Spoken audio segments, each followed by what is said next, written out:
आओ जरा चलकर वहाँ बैठते हैं। नहीं, बिल्कुल नहीं, वहाँ नहीं बैठ सकते, बिल्कुल नहीं बैठ सकते। इसीलिए नहीं बैठ सकते क्योंकि मैं वहाँ शूटिंग कर रही हूँ ना, कहीं पूरा सेट ना खराब हो जाए मेरा, बस इसीलिए।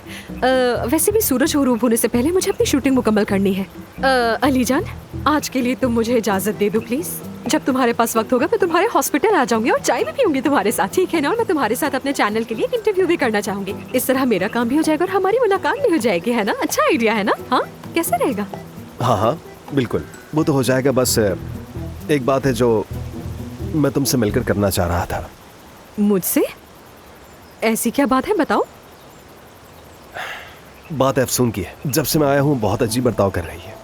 अल्लाह अल्लाह, वो लड़की आखिर ऐसा क्यों कर रही है? मुझे बिल्कुल समझ में नहीं आ रहा है, कसम से समझ में नहीं आ रहा है। बात तो मैं भी नहीं समझ पाया हूँ। देखो, वो चाहती है कि मैं ऐसा बर्ताव करूं जैसे हम एक दूसरे को जानते ही नहीं, जबकि मैं जानता हूँ कि वो सर्जन रह चुके और हम एक दूसरे के बहुत ही करीब थे। मुझे कैसे पता हो सकता है अली जान, मुझे कैसे पता हो सकता है इस बारे में? हो सकता है कि वो अपनी एक नई जिंदगी शुरू करना चाह रही हो सकता है ना, बिल्कुल हो सकता है ये भी।